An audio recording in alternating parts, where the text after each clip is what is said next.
My name is Natalie. I am your facilitator today and I'll be running your session alongside Ayanda, but we're going to share in a second. Thank you so much for attending today. Now, can somebody tell me, what does racism mean, or what do they think racism means? Discrimination against someone's ethnicity. Being unequal to someone despite their racial background or colour of skin. Being unkind to someone because of the colour. So all of these answers are correct. In essence, racism is treating someone differently in a negative way based on their ethnicity or their colour or the way that they look.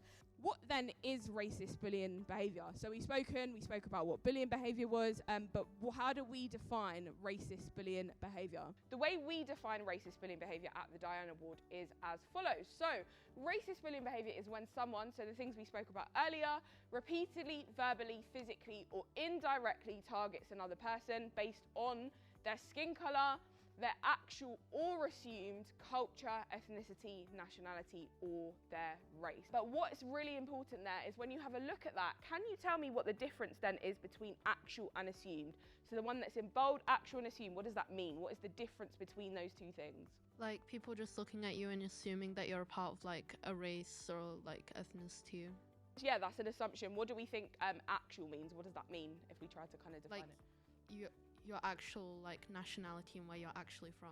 Actual is something we know to be fact. So we know that to be true about someone, not because someone has told us about someone, because that person has told us directly or they've written it down and we know that about that person. So for example, I shared with you earlier and I said I'm from an African country but also a Caribbean country. You know that about me now because it's come out of my mouth.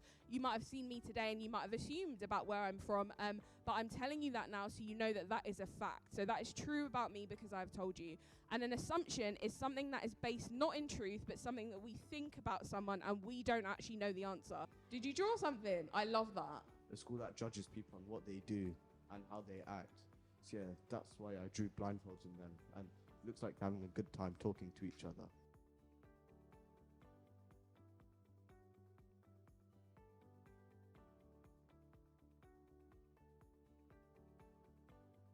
So what I'd like us to do is to make a long line from the door right up to this side. What we're going to do is an activity to sort of help us understand a little bit more what goes on in our schools and how different people feel. Now, so the first question I'd like to ask you is, if English is your first language at home, I'd like you to take a step forward. If you have ever been the only person in a room of your race or ethnicity, I'd like you to take a step backwards. If you have never been asked where you come from, take a step forward. If you have been worried about your safety or police because of your race, ethnicity, or culture, take a step backwards. If your parents have ever warned you about racism, take a step backwards. What I'd like you to do now is just to have a look around and see where everybody is standing and the difference or the different spaces that we're all standing at. So what I'd like us to discuss, or one thing I'd like you to notice, is how we're all in the same school uniform. Well, depending on which school you come from, we're all in this room today, but all of our experiences are different. And you can visibly see that by the very fact that you're all standing in different places. So you can be aware of the fact that you may all come to the same school at the same time, but you are having different experiences during your school day and during your life. I actually think it's very interesting because we may know the person on like on a blank sheet of paper, but we don't actually know their past. And it's kind of crazy how like we all go to the same school but have different personalities and we experience different things even though we live in the same area. For me, it's actually quite surprising because it does actually show that people are from different backgrounds and there are lots of different ways of living. But I didn't actually realise that some people don't actually talk about it because I think it kind of depends where you are, really, whereabouts. It makes me feel that I'm different than other people. My culture is different than theirs, and it just makes me feel like, how can I like be normal like them? It shows how they said people say we're living in an equal society, but when you do an experiment, like stuff like this, so you see around you there's different people. This really shows how you shouldn't judge people until you've been in their shoes. You understand what they've actually been through.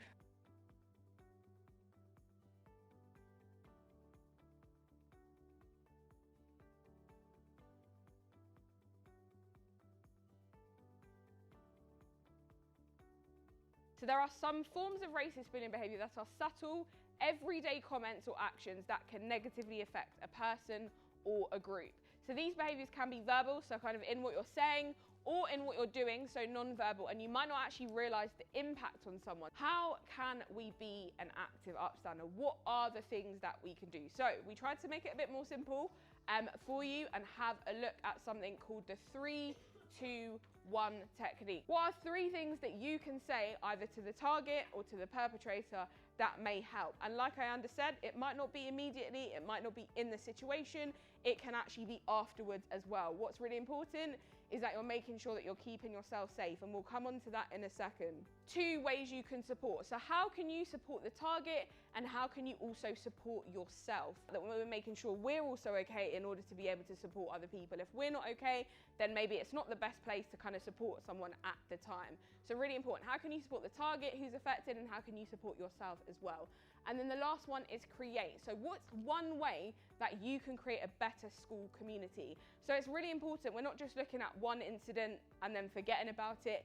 If we're recognising lots of different things are coming up, or maybe a particular word that people say is banter, but really it's not, it's bullying, how could you create a better school community? How could you actually inform your whole school community about what's going on, and how can you create that change? So this is the technique that we advise you to kind of use. So 3, 2, 1, say, support, create. Can we say that out loud? Say, support, create. Perfect, that was great. So in order to create change, it's how we can work with all of these other 3 pieces in order to work on making that change. So how do we actually do that then? So we want you to understand the issues in your school community. You can also recognise all the differences. So that includes celebrating those differences, making sure that people don't feel different, that they don't feel like they don't belong, but they feel they are included as part of your school community. And also responding. So how can we respond to others? And what I mean by that is how can we support other students? So ways that we could do that could be to listen and create safe spaces for communities that might be targeted by things like racist bullying behaviour. You can have mentor or buddy schemes if that's something that's possible in your school, and also addressing perpetrators. The last thing I want you to do is on your tables you should have some post-it notes. Have a think, what is one thing that you personally would love to do yourself? So this is just you, not as a group of ambassadors or a group of young people. What would you like to do in your, what would you like to take from this session, and something that you think you can do to tackle racist bullying behaviour? So I want you to write down on the post-it note, and what I want you to do is come up to the front, so where the computer is, and you can stick it on there.